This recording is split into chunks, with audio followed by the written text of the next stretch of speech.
दुनिया का सबसे पावरफुल आदमी एक गरीब से मिलने गया था और उस गरीब ने उसे सिर्फ इतना कहा, साइड हो जाओ, तुम मेरे और सनलाइट के बीच में आ रहे हो।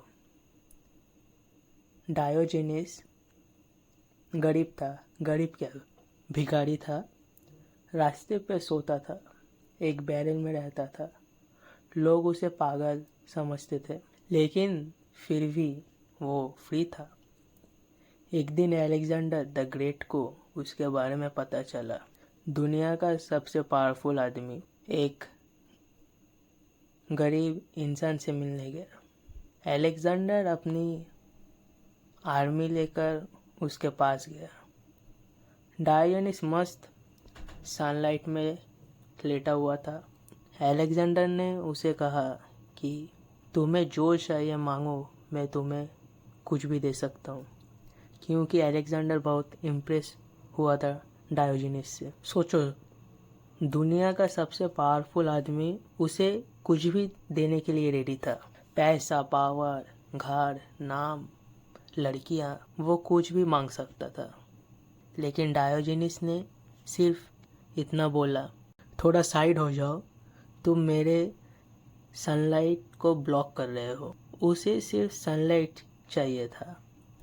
कहा जाता है उस मोमेंट के बाद अलेक्जेंडर ने बोला, अगर मैं अलेक्जेंडर नहीं होता तो मैं डायोजेनिस होता। और डायोजेनिस ने रिप्लाई दिया, अगर मैं डायोजेनिस नहीं होता तब भी मैं डायोजेनिस ही होना पसंद करता।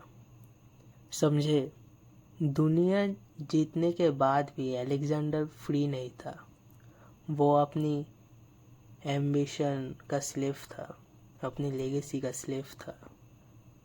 हमेशा और चाहिए, उस भूख का स्लेव था। और ऑनेस्टली आज भी कुछ नहीं बदला। आज लोग वैलिडेशन चेज कर रहे हैं, सक्सेस, स्टेटस, बॉडी, ब्यूटी, ये सब करो, लेकिन वैलिडेशन के लिए नहीं, खुद के लिए।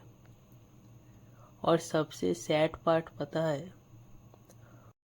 लोगों को खुद ही नहीं पता कि वो एक्चुअली में कौन है। देखो, पैसा कमाओ, सक्सेसफुल बनो, अच्छी लाइफ बनाओ, उसको जियो, उसमें कुछ गलत नहीं है। लेकिन वो सब खुद के लिए करो, लोगों को इम्प्रेस करने के लिए नहीं। क्योंकि एक्सटर्नल चीज़ें तुम्हें थोड़ी देर एक्साइट कर सकते हैं, लेकिन रियल हैप्पीनेस हमेशा इंटरनल होते हैं। अगर तुम्हारा हैप्पीनेस अप्रूवल, अटेंशन, वैलिडेशन पे डिपेंड करता है तो वो हैप्पीनेस तुम्हारा कभी था ही नहीं, वो दूसरे का दिया हुआ था।